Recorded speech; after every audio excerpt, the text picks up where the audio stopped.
Big boss హౌస్‌లో contestants రచ్చ మొదలైపోయింది. ఒక్కొక్క కంటెస్టెంట్ వారి టాలెంట్‌ని చూపించడానికి ఫ్రెష్‌గా ఎంట్రీ ఇచ్చిన బిగ్ బాస్ హౌస్‌లో కంటెస్టెంట్స్ అంతా ప్రస్తుతం వాళ్ళ సత్తా చూపించమంటూ బిగ్ బాస్ పట్టుకోండి చూద్దాం అనే ఒక టాస్క్‌ని పెట్టారు. అయితే ఈ టాస్క్‌లో కంటెస్టెంట్స్ ఓన్లీ 6 మాత్రమే పార్టిసిపేట్ చేశారు.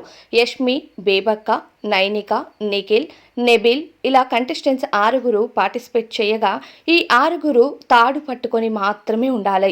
ఇక ఆ తాళ్లను కంటెస్టెంట్స్ ఒక్కొక్కరిగా కలర్‌ని చూస్ చేసుకొని కట్ చేస్తూ ఉంటారు.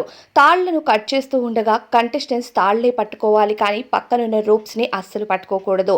ఇక ఈ టాస్క్‌లో చాలా బలంగా ఆడతారు యష్మి, నిఖిల్ అలానే నైనిక.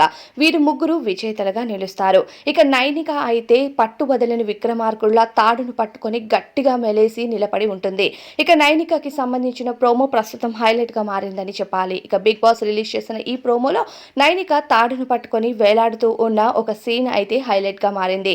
అయితే నైనిక ఈ టాస్క్‌లో విజేతగా నిలిచింది. నైనికతో పాటు నిఖిల్ అలానే యష్మి గౌడ గెలిచారు.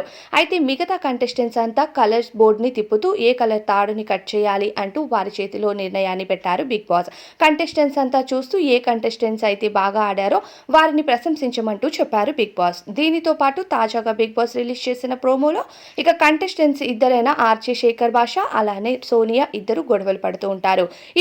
ఈ ప్రోమోలో వీరిద్దరి గొడవ కూడా హైలైట్‌గా మారింది. ఇక ముందు ముందు ఈ ఫ్రెష్ కంటెస్టెంట్‌గా వచ్చిన ఈ కొత్త కంటెస్టెంట్స్ అంతా హౌస్‌లో ఎలాంటి రచ్చలు లేపుతారో జనాలకు కంటెంట్ ఇచ్చి కంటెంట్‌ని ఎలా ఇస్తారు అన్నది తెలీదు. అయితే కొత్త రకాల వ్యక్తులతో స్టార్ట్ చేసిన ఈ బిగ్ బాస్ సీజన్ 8 టీఆర్పీ రేటింగ్‌ని అందుకుంటుందో లేదో మరి హౌస్‌లోకి వెళ్ళాక ఎలాంటి టాస్కుల్ని బిగ్ బాస్ పెడతారో, వాళ్ళ ప్రదర్శన ఎలా ఉంటుంది, వారి మాటలు ఎలా ఉంటాయి అన్నది ప్రస్తుతం ఆసక్తిగా మారిందని చెప్పాలి. మరి బిగ్ బాస్ 8 కోసం ఎంతమంది వెయిట్ చేశారో మీ అభిప్రాయాన్ని కామెంట్ చేయండి.